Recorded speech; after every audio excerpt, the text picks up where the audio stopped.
Hello everyone, once again I am doctor Prashant Thakur और आज हम डिस्कस कर रहे हैं ब्लड से एक टॉपिक जो कि है प्लेटलेट्स। क्या पढ़ रहे हैं? प्लेटलेट्स। प्लेटलेट्स और थ्रोम्बोसाइट्स। क्या पढ़ रहे हैं? Thrombocytes. Cyte mean cell, thrombus means clot.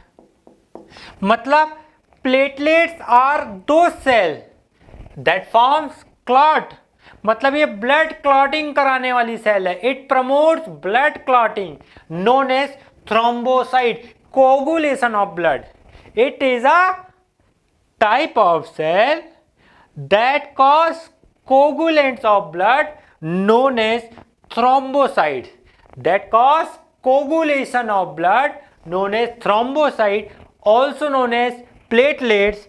Platelets or thrombocyte is a formed element. क्या है बेटा? ये formed elements of blood।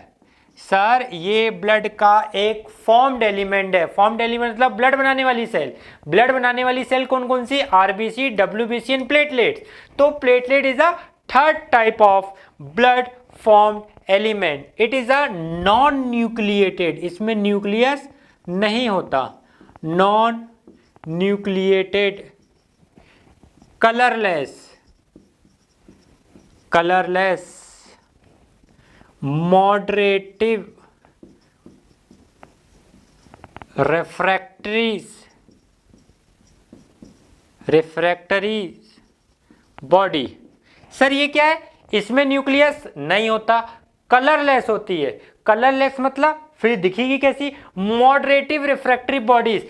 कुछ लोग या ऐसा भी कहते हैं साइंटिस्ट कि ये साइटोप्लाज्म के फ्रैगमेंट्स हैं, फ्रैगमेंट्स ऑफ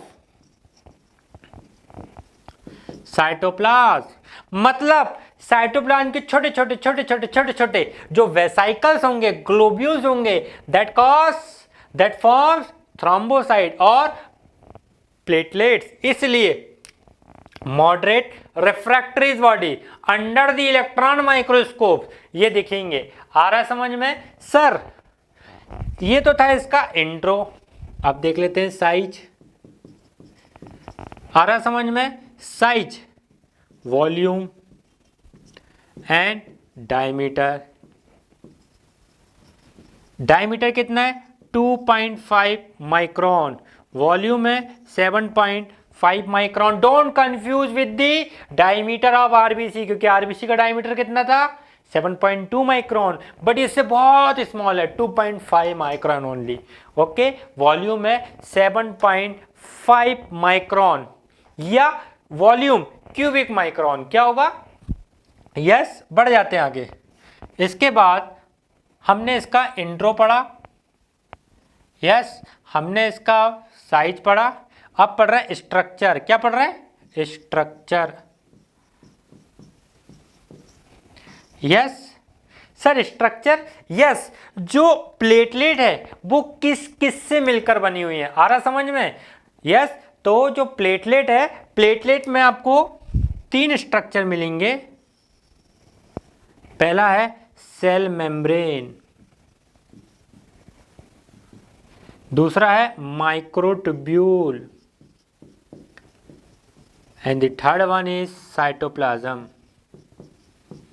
साइटोप्लाज्म या साइटोप्लाज्म। आ रहा समझ में? जो सेल मेम्ब्रेन है ये क्या है? ये 6 नैनोमीटर थिक है।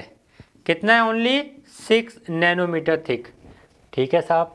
जो सेल मेम्ब्रेन है, ठीक है, ये सेल मेम्ब्रेन में कैनालिकुलर सिस्टम होता है। कैसा? यहां पे हम डायग्राम देख ले रहे हैं। यस, हम प्लेटलेट का डायग्राम पढ़ रहे हैं। यस, ठीक है। प्लेटलेट्स में क्या होता है? यस, आपको यहाँ पे ग्रेन्यूल्स मिल जाएंगे। यस, माइटोकॉन्ड्रिया मिल जाएंगे एंडोप्लाज्मिक रेटिकुलम्स, गोल्जी बॉडीज मिल जाएंगी। आ रहा समझ में? यस, ठीक है। डिफरेंट आपको ग्रेन्यूल्स मिल जाएंगे, ठीक है, और वेसाइकल्स मिल जाएंगी। यस, ये है कैनालिकुलर, क्या है? Canalicular system. कैनालिकुलर सिस्टम क्या है बता रहे हैं अभी। जो सेल मेम्ब्रेन ये 6 नैनोमीटर थिक है, और इसकी जो सेल मेम्ब्रेन है इसमें क्या होता है, इनर साइड फोल्ड्स बनते हैं। आ रहा समझ में? ये फोल्ड क्यों बनते हैं? क्योंकि यहां से कोई भी सब्सटेंस सिक्रीट होता है। प्लेटलेट का क्या काम है? सब्सटेंस सिक्रीट करना। इस कैनाल से यहां से सब्सटेंस बनेंगे, यहां से बनेंगे, यस, और ये सिक्रीट होके बाहर आएंगे। यस, आ रहा समझ में? कैनाल लाइक स्ट्रक्चर आपको दिखेगा, जो कि सेल मेम्ब्रेन की इसकी इंपॉर्टेंस है, सिग्निफिकेंस है। क्या ये समझ में आ रहा है? ठीक है, यस। अब ये सेल मेम्ब्रेन से कौन कौन से सब्सटेंस कैनालिकुलर सिस्टम के थ्रू निकलेंगे?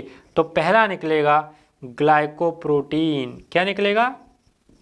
ग्लाइकोप्रोटीन, फास्फोलिपिड,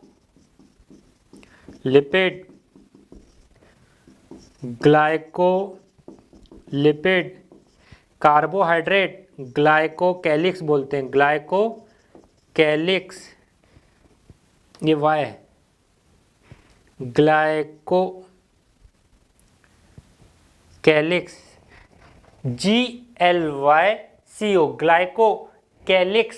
यस, ये कार्बोहाइड्रेट है जो ग्लाइकोकैलिक्स कहलाते हैं। सो जो सेल मेम्ब्रेन है कैनालिकुलर सिस्टम के थ्रू क्या निकाल रही है? ग्लाइकोप्रोटीन, फास्फोलिपिड, ग्लाइकोलिपिड, ग्लाइकोकैलिक्स कहलाते हैं। आ रहा समझ में? तो अपन बढ़ जाते कि साहब इनका फंक्शन भी क्या है, साथ में इनके हम फंक्शन भी देखते जाते हैं। जैसे ग्लाइकोप्रोटीन का क्या काम है, ठीक है? तो ग्लाइकोप्रोटीन का क्या काम है? ये एडेशन को रोकता है। It prevent adhesion of thrombocyte, ये थ्रोम्बोसाइट के एडेशन को रोकता है। बट किसके, कहां से, किसके? Prevent adhesion of thrombocyte to या विद, किससे? इपिथेलियल से, नॉर्मल इपिथेलियल सेल से ये जुड़ने, इपिथेलियल टिश्यू से ये जुड़ने नहीं देता, चिपकने नहीं देता, एडेशन नहीं। बट एबनॉर्मल कंडीशन में जैसे ही वहां पर कोलेजन, एबनॉर्मल कंडीशन में जैसे ही इपिथेलियल डैमेज होगी तो कोलेजन एक्सपोज होगा। कोलेजन जैसे ही एक्सपोज होगा ये इसको प्रमोट कर देगा। क्या करा देगा? प्रमोट। मतलब इसका दोनों काम है। एक तो ये नॉर्मल कंडीशन में एडेशन नहीं होने देता, प्लेटलेट को इनएक्टिव कंडीशन में रहने देता, पर जैसे ही एक्टिव कर देगा, आ रहा समझ में? जैसे ही कहीं पे ब्लीडिंग हो जाएगी, रप्चरिंग हो जाएगी ब्लड वेसल की, तुरंत यही प्रमोट करेगा। आ रहा समझ में? ठीक है। अच्छा, एक और बात सुनो, यहाँ पे जो प्लेटलेट होती है ना, इसका जो साइज वगैरह होता है या स्ट्रक्चर जो शेप होता है वो कोई फिक्स नहीं है। आप कैसा भी बना दो, डिस्क शेप बना दो, आ रहा समझ में? स्टार शेप बना दो, ठीक है। बट नॉर्मल कंडीशन में जो प्लेटलेट होती है, आ रहा समझ में, इसमें फिलोपोडिया नहीं होते। फिलोपोडिया नहीं मतलब ये राउंड होती है, पर जैसे ही एक्टिवेट होती है तो इसमें आपको ऐसे पैर लाइक स्ट्रक्चर दिखेंगे, जिसको बोलेंगे फिलोपोडिया। मतलब इनएक्टिव कंडीशन में आपको फिलोपोडिया नहीं मिलेंगे, और जब फिलोपोडिया मिलेंगे तो वो एक्टिव कंडीशन होगी। आ रहा समझ में? Active platelets. कोई डाउट? यस। हम क्या पढ़ रहे हैं कि सर जो सेल मेम्ब्रेन है 6 नैनोमीटर ठीक है, इससे निकल रहा है ग्लाइकोप्रोटीन। ग्लाइकोप्रोटीन के फंक्शन क्या पढ़ा हमने? ग्लाइकोप्रोटीन के फंक्शन पढ़ा कि पहले तो ये एडेशन नहीं करने देता नॉर्मल कंडीशन पर, जैसे ही आरबीसी या जैसे ही सेल मेम्ब्रेन, जैसे ही रप्चरिंग ऑफ एपिथेलियल या ब्लड वेसल जैसे ही फटेंगे, रप्चरिंग होगी, ये ही प्रमोट करेगा। यस, पहला फंक्शन। दूसरा फंक्शन किसका? ग्लाइकोप्रोटीन का। सर दूसरा फंक्शन है ये एक रिसेप्टर बनाएगा, उस रिसेप्टर का नाम है एडिनोसिन डाइफॉस्फेट रिसेप्टर। ध्यान रखना, सेल में या कहीं भी, यस, यस जो रिसेप्टर होंगे वो रिसेप्टर कौन बना रहा है, ग्लाइकोप्रोटीन। ध्यान रखना, वेरी वेरी इंपॉर्टेंट। यस यही बेसिक आपको थ्रू आउट द लाइफ काम आने वाले हैं। यस और तीसरा इसका काम है, ये थ्रोम्बिन बनाता है। क्या बनाता है, थ्रोम्बिन, ब्लड क्लॉटिंग फैक्टर्स। आ रहा समझ में। तो हमने क्या पढ़ा, जो ग्लाइकोप्रोटीन है इसके 3 काम हैं। पहला तो ये जुड़ने नहीं देगा और नहीं तो यही प्रमोट करेगा एबनॉर्मल कंडीशन में। दूसरा ये एडिनोसिन डाइफॉस्फेट रिसेप्टर बनाएगा। तीसरा है थ्रोम्बिन बनाएगा। यहाँ तक कुछ पूछना चाहते हैं, बढ़ जाए आगे। यस अब हम पढ़ रहे हैं फास्फोलिपिड। यस सर फास्फोलिपिड के क्या फंक्शन हैं। तो जो फास्फोलिपिड्स होते हैं ना, यस ये भी ब्लड क्लॉटिंग में मदद करते हैं। कैसे, इट एक्सिलरेट, इसका फंक्शन यहाँ लिख रहा हूँ यहाँ। यस इसका इधर लिखा था, फास्फोलिपिड का इधर लिख रहा हूँ। Accelerate blood clotting. ये ब्लड क्लॉटिंग को एक्सेलरेट मतलब ये चालू नहीं करते, ऑन गोइंग रिएक्शन को बढ़ा देते हैं, स्पीड अप करते हैं। एक्सेलरेट ऑन गोइंग रिएक्शन, कोई डाउट। साथ में इसका नेक्स्ट फंक्शन है, ये थ्रोम्बोक्सिन A2 बनाते हैं। क्या बनाते हैं, थ्रोम्बोक्सिन A2। ये भी ब्लड क्लॉटिंग फैक्टर है। और प्रोस्टाग्लैंडिन बनाते हैं। ध्यान रखना, these are the local hormone. Yes इनको केमिकल मीडिएटर्स बोलते हैं। It is a very very very important things. Okay and the glycolipid, glycocalyx. Okay phosphate जुड़ जाएगा लिपिड में तो फास्फोलिपिड हो जाएगा। ग्लाइकोलिपिड्स आ रहा समझ में, ग्लाइकोकैलिक्स। ये आपस में सेल के एग्रीगेशन में मदद करते हैं। किसमें मदद करते हैं, सेल के एग्रीगेशन में मदद करते हैं। यस बढ़ते हैं आगे। अब पढ़ रहे हैं माइक्रोट्यूब्यूल। सर हम अभी क्या पढ़ रहे थे, सेल मेम्ब्रेन की स्ट्रक्चर। प्लेटलेट में 3 स्ट्रक्चर है। पहला है सेल मेम्ब्रेन, इसके फंक्शन पढ़ लिए अपन ने कि इसमें क्या क्या है। अब पढ़ रहे हैं माइक्रोट्यूब्यूल। ये जो साइटोप्लाज्म होता है, समझाने के लिए सपोज मैंने ये एक प्लेटलेट बनाया। यस ये साइटोप्लाज्म बनाया, इसके आइट साइड में छोटे छोटे वेरी स्मॉल ट्यूब्यूल्स होंगे। ये स्मॉल ट्यूब्यूल प्लेटलेट को सपोर्ट और स्ट्रक्चर प्रोवाइड करते हैं। माइक्रोट्यूब्यूल्स इट इज प्रेजेंट और रिंग लाइक स्ट्रक्चर बनाते हैं। Ring like surround cytoplasm. किसको कर रहे हैं, ये साइटोप्लाज्म को सराउंड कर रहे हैं। यस इसका काम है स्ट्रक्चर एंड शेप प्रोवाइड करना, सपोर्ट प्रोवाइड करना। क्या प्रोवाइड करना, सपोर्ट। यस जिससे उसका शेप मेंटेन हो। यस हमने पढ़ा सेल मेम्ब्रेन का, माइक्रोट्यूब्यूल का। अब पढ़ रहे हैं साइटोप्लाज्म। क्या पढ़ रहे हैं, cytoplasm is nothing any fluid और the substance that is present inside the cell. Yes, and that fluid act as a medium in which different cell organelles and the material are suspended. Okay, तैरते रहते हैं, known as cytoplasm. You know very well in detail cytoplasm. Yes, ठीक है, बहुत basic है। Cytoplasm को अब detail में हम डिस्कस कर रहे हैं। तो साइटोप्लाज्म में 2 टाइप के ऑर्गेनेल्स होंगे। कितने टाइप के होंगे, 2 टाइप्स के ऑर्गेनेल्स होंगे। पहला तो सब्सटेंस होंगे, पहला सेल ऑर्गेनेल्स और दूसरा है अदर सब्सटेंस। समझ में आया। सर सेल ऑर्गेनेल्स क्या क्या होंगे, तो इसमें होगा mitochondria, endoplasmic reticulum, Golgi bodies.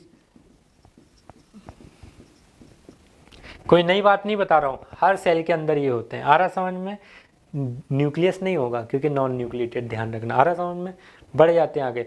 Cytoplasm के बाद other than cell organelle. Cell organelle के अलावा इसमें बहुत सारे एंजाइम्स होते हैं, प्रोटीन्स होते हैं, जो कि अब हम डिस्कस कर रहे हैं। आ रहा समझ में, इसमें वेरियस प्रोटीन्स होते हैं। क्या होते हैं, प्रोटीन होते हैं, एंजाइम्स होते हैं, हार्मोन होते हैं, अदर केमिकल सब्सटेंस होते हैं, जो कि अब हम डिटेल में डिस्कस कर रहे हैं। आ रहा समझ में, ठीक है। सो हमने पढ़ा कि साइटोप्लाज्म में सेल ऑर्गेनेल्स भी होंगे और अदर स्ट्रक्चर्स होंगे। आ रहा समझ में, जो कि अब हम डिटेल में डिस्कस कर रहे हैं। तो तो सबसे पहले अपन प्रोटीन को डिस्कस करते हैं। इसको मैं रफ कर लेता हूँ, यहाँ स्पेस अपने को थोड़ा कम पड़ जाएगा। Yes, now protein. साइटोप्लाज्म में जो प्रोटीन होते हैं वो कौन कौन से होते हैं? तो पहला है एक्टिन। कौन सा है? Actin, myosin. Yes, actin, myosin, ये दोनों कॉन्ट्रैक्शन करवाएंगे। क्या करवाएंगे? कॉन्ट्रैक्शन करवाएंगे। और इसके साथ थर्ड वन, ये फर्स्ट, ये सेकंड, थर्ड वन थ्रोम्बोस्थेनिन, ये क्लॉट रिट्रैक्शन कराएगा। क्या कराएगा? Clot retraction. बहुत ध्यान से सुनना, जब कहीं भी घाव लगता है ना तो पहले क्लॉट बनता है, फिर क्लॉट रिट्रैक्ट होता है। वो किसके कारण होता है? थ्रोम्बोस्थेनिन के कारण। यस, ये PG exam, post graduation exam में बहुत ज़्यादा पूछा जाता है। ठीक है, इसमें फिर एक फैक्टर्स होता है, von Willebrand factors. Von Willebrand factor factor 8 बनवाएगा। Yes, blood clotting factor 8 and platelet का एडेशन कराएगा। क्या कराएगा? एडेशन ऑफ प्लेटलेट्स, मतलब एडहेरेंस बढ़ाएगा। क्या कराएगा? Adherence of platelets. सर हम क्या पढ़ रहे हैं? हमने पढ़ा कि इसमें कौन कौन से प्रोटीन होते हैं, एक्टिन, मायोसिन, थ्रोम्बोस्थेनिन। फिर हमने पढ़ा कौन सा फैक्टर होता है, तो वॉन विल्ब्रेंड फैक्टर इसमें प्रेजेंट होता है। क्या समझ में आ रहा है? अब साइटोप्लाज्म में और इसके साथ आपको क्या मिल जाएगा? तो साइटोप्लाज्म में इसके साथ आपको मिलेगा fibrinogen stabilising factor. Fibrinogen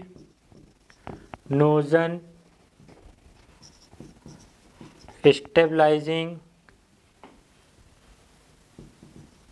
factor, ये फाइब्रिनोजन स्टेबलाइजिंग फैक्टर, ये आपने blood clotting factor and mechanism में पढ़ा होगा। लार्ज स्टेप जो फाइब्रिन थ्रेड बनवाता है, आ रहा समझे, फाइब्रिन क्लॉट बनवाता है। फाइब्रिनोजन स्टेबलाइजिंग फैक्टर के बाद अब हम पढ़ रहे हैं प्लेटलेट डेराइव्ड ग्रोथ फैक्टर। क्या है? Platelet derived growth factor. Platelet derived growth factor क्या कराता है? कहीं भी यदि वुंड है तो उस वुंड की हीलिंग कराएगा, रिपेयर करवाएगा, ब्लड वेसल का रिपेयर कराएगा। कौन? Platelet derived growth factor. आ रहा समझ में? इसके बाद अब है platelet activating factor. Platelet activating factor का क्या काम है? ये प्लेटलेट को एक्टिवेट करेगा। काहे के लिए? Aggregation of platelet, aggregation of platelets. Sir अभी हमने पढ़ा था कि जो प्लेटलेट, यस, ग्लाइकोप्रोटीन हमने पढ़ा था। ग्लाइकोप्रोटीन क्या कराता है? Prevent adhesion of platelet in normal condition but it get activated. तो जैसे ही एक्टिवेट होगा तो ग्लाइकोप्रोटीन इसको क्या करा रहा था? Adhesion. Once it get adhere there is a aggregation of platelet ones to another known as platelet activating factor. वो फैक्टर कौन सा होगा? Platelet activating factor. Yes, platelet activating factor के बाद आपको मिलेगा विट्रोनेक्टिन। विट्रोनेक्टिन। सर ये विट्रोनेक्टिन का क्या काम है? ये विट्रोनेक्टिन आपने बहुत रेयर कंडीशन में आप सुनने वाले हो। ये विट्रोनेक्टिन का क्या काम है? ये प्रमोट करेगा, प्रमोट एडहेशन ऑफ प्लेटलेट्स। कोई एग्रीगेशन करा रहा है, कोई प्रमोट कर रहा है, मतलब इसका कोई डायरेक्ट काम नहीं पर इनडायरेक्टली क्या कर रहा है? प्रमोट कर रहा है। आ रहा समझ में? जिससे प्लेटलेट क्या होगी? बाइंड होगी, एडेशन होगा। और वो फैक्टर क्या है? विट्रोनेक्टिन, जो कि आपको साइटोप्लाज्म में मिलेगा। अब है थ्रोम्बोस्पोंडिन। थ्रोम्बोस्पोंडिन थ्रोम्बोस्पोंडिन वो फैक्टर है आज की क्लास का एक ही सबसे ज़्यादा इंपॉर्टेंट कोई फैक्टर है वो थ्रोम्बोस्पोंडिन है। सर इसका क्या काम है? थ्रोम्बोस्पोंडिन क्या कराता है? एंजियोजेनेसिस को रोकता है। कहाँ पे? जहाँ पे प्री एग्जिस्टिंग ब्लड वेसल है। सपोज कहीं पे हीलिंग होनी है तो न्यू ब्लड वेसल बननी है, तो जो नॉर्मल ब्लड वेसल है वहाँ पे और कोई नई ब्लड वेसल ना बन जाए, उसके लिए रेगुलेटिंग फैक्टर क्या है? थ्रोम्बोस्पोंडिन। ये क्या करता है? इनिबिट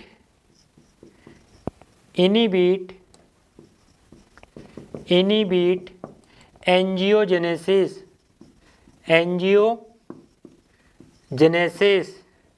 इन प्री एग्जिस्टिंग ब्लड वेसल। कहीं भी ब्लड वेसल है वहां पर न्यू ब्लड वेसल नहीं बनने देगा। जहां पर नॉर्मल है और जहां पर नीड है वहां तो बनेगा, तो उसके लिए एक रेगुलेटिंग फैक्टर है, वो है थ्रोम्बोस्पोंडिन। आ रहा समझ में? अब हम पढ़ रहे हैं एंजाइम्स। सर ये क्या पढ़ रहे थे हम इतनी देर से? प्रोटीन पढ़ रहे थे। आ रहा समझ में? एंजाइम्स, इसमें एक एंजाइम है जिसका नाम है ATPase. Yes, adenosine triphosphatase. Adenosine triphosphatase enzyme भी आपको प्लेटलेट में मिलेगा। साथ में वो एंजाइम जो प्रोस्टाग्लैंडिन की सिंथेसिस करेंगे, मतलब enzyme necessary for prostaglandin synthesis.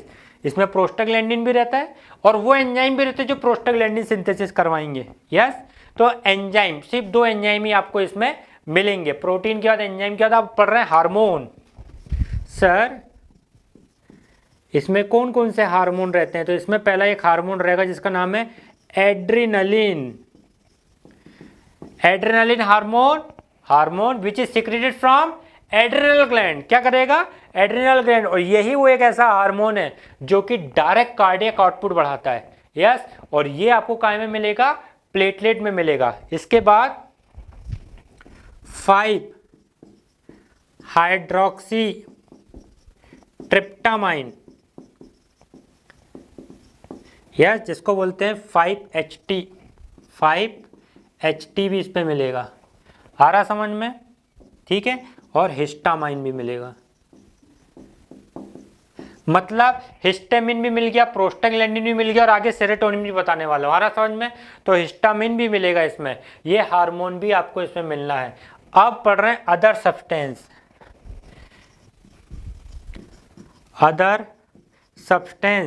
Sir platelet, इतनी सी प्लेटलेट में क्या क्या मिल रहा है? आ रहा समझ में? तो अदर सब्सटेंस में आपको मिलेगा ग्लाइकोजन। क्या मिलेगा? ग्लाइकोजन। यस, इसके बाद ब्लड ग्रुप एंटीजन। क्या मिलेगा? Blood group antigen. मतलब यदि आपको किसी का ब्लड ग्रुप देखना है तो आप प्लेटलेट से भी देख सकते हो, आरबीसी से तो देखना ही है। मतलब आपको एक प्रकार से इसका फंक्शन भी मिल गया कि आप मेडिको लीगल केस में, फॉरेंसिक केस में यदि आपको प्लेटलेट भी मिली तो आप ब्लड ग्रुप एंटीजन देख सकते हो। साथ में अब पढ़ रहे हैं इनऑर्गेनिक सब्सटेंस भी मिलेंगे। सर कौन से इनऑर्गेनिक सब्सटेंस हैं? तो आपको मिलेगा copper, calcium, magnesium and iron. RBC में तो आयरन होता है, प्लेटलेट में भी आयरन होता है, ये आज आपको पता चल रहा है। आ रहा समझ में? हैंस कंप्लीटेड हेयर कंसंट्रेशन और substance present inside the platelet. Yes, अब हम पढ़ रहे हैं other thing that is granules. क्या पढ़ रहे हैं? ग्रेन्यूल्स। कुछ ग्रेन्यूल्स भी प्रेजेंट होते हैं इसके अंदर। यस, जिसको हम अल्फा ग्रेन्यूल्स बोलते हैं और डेंस ग्रेन्यूल बोलते हैं। यस, ये तो कंप्लीट हुआ, बट यदि आप और थोड़ा डीप जाएंगे तो आपको ग्रेन्यूल्स भी फिर लिखना पड़ेगा।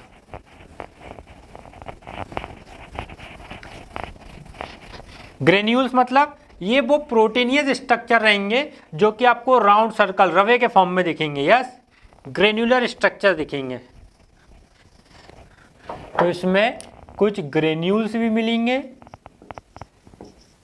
ये ग्रेन्यूल्स 2 टाइप के होंगे, एक होंगे अल्फा ग्रेन्यूल्स, यस, एक होंगे अल्फा ग्रेन्यूल्स और दूसरे होंगे डेंस ग्रेन्यूल।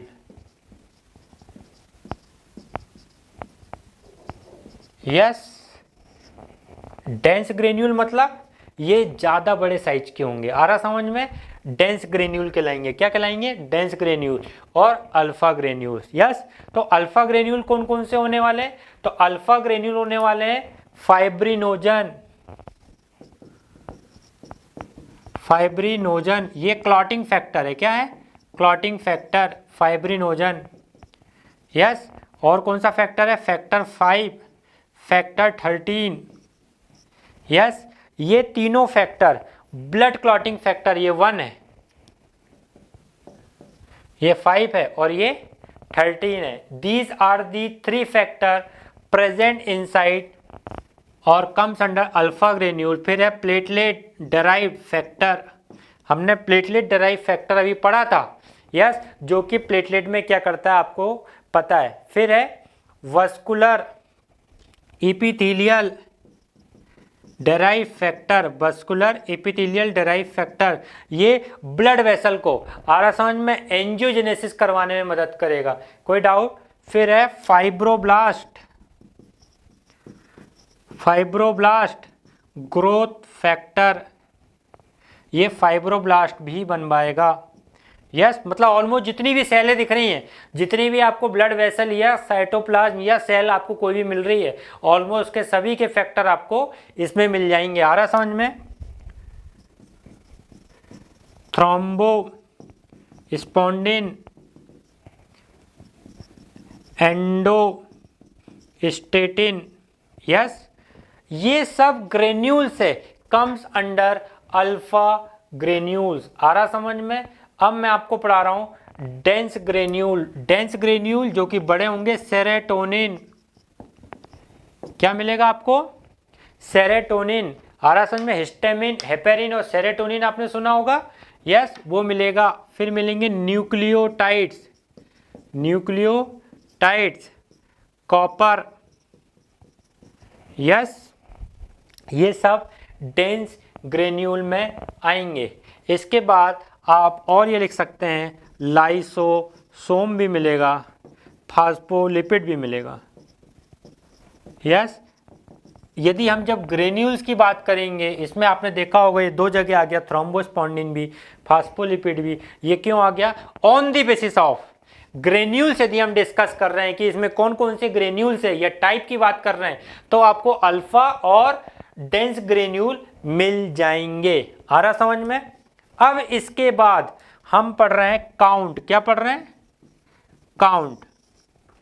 जो प्लेटलेट का नॉर्मल काउंट है 1.5 to 4 लाख पर क्यूबिक मिलियंस। आ रहा समझ में? मिलीमीटर। आ रहा समझ में? मतलब 1.5 से 4 लाख पर क्यूबिक आपको इसका नॉर्मल काउंट मिलेगा। यस और नॉट? ठीक है, normal count of platelet. Yes, yes. Now variation of thrombocytes. Variation of thrombocytes क्या है? वेरिएशन ऑफ थ्रोम्बोसाइट्स में मतलब किस कंडीशन में प्लेटलेट का काउंट बढ़ेगा, किस कंडीशन में कम होगा। यस, देख लेते हैं। पहला है physiological, physiological variation. Physiological variation मतलब यहां पे कोई एबनॉर्मेलिटीज नहीं, नॉर्मल कंडीशन में भी कब बढ़ रहा है घट रहा है, फिजियोलॉजिकल वेरिएशन। और फिर आएगा pathological variation, pathological variation. Physiological variation में जैसे एज, यस, तो जो बच्चे होते हैं इन्फेंट चिल्ड्रंस, यस, उसमें प्लेटलेट काउंट कम होता है 1.5 से 2 लाख, फिर धीरे धीरे बढ़ता है। तो as age advances platelets advances, पर ऐसा नहीं कि थ्रू आउट द लाइफ बढ़ेगा। आ रहा समझ में? एक लिमिट तक बढ़ेगा। यस, तो as the age increases platelet count increases.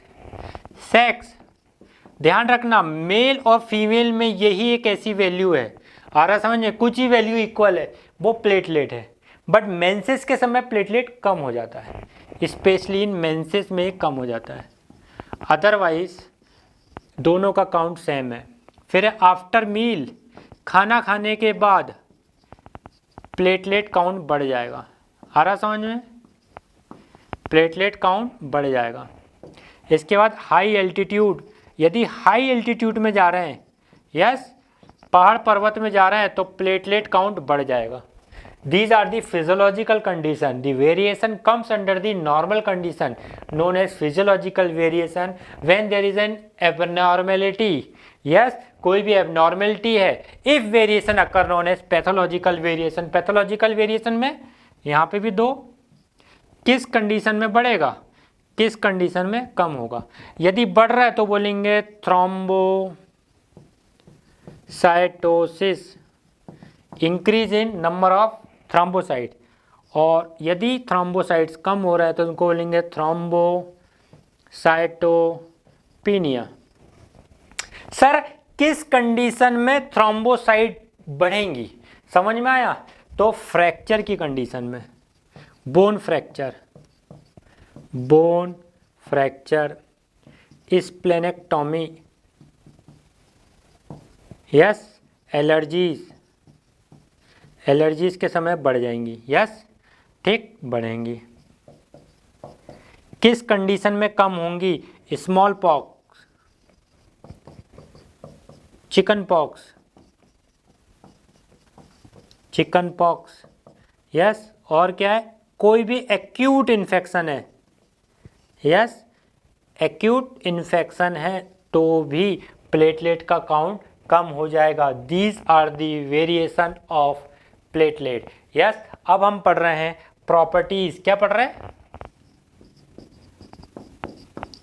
Properties of platelet. Yes तो 3 प्रकार की प्रॉपर्टी है, ध्यान से सुने।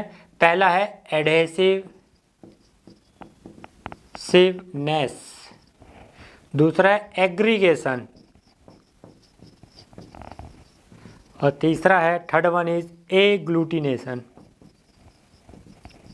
Sir what is adhesiveness? Adhesiveness means जो प्लेटलेट होती है ना, ये नॉर्मल कंडीशन में तो रन करते रहती है, पर जैसे ही कहीं पे कोलेजन एक्सपोज होता है, ब्लड वेसल एक्सपोज होती है, रप्चर होती है, एपिथेलियल रप्चर होती है, यस तो इसकी चिपकने की बाइंडिंग एडहेसिव प्रॉपर्टी रहती है, इसलिए एडहेसिवनेस। वंस इट गेट एडहेसिव, जैसे ये चिपकेंगी तो फिर एक प्लेटलेट दूसरी प्लेटलेट को एक्टिवेट करेंगी, आ रहा समझ में, तो जब वो एक्टिवेट करेंगी तो एक दूसरे से जुड़ेंगी, डेट इज एग्रीगेशन, और जैसे वो जुड़ेंगी तो वो क्लम्प हो जाएंगी, क्लॉट हो जाएंगी, that is the clumping of platelet known as agglutination, और एक क्लॉट फॉर्मेशन करेंगी।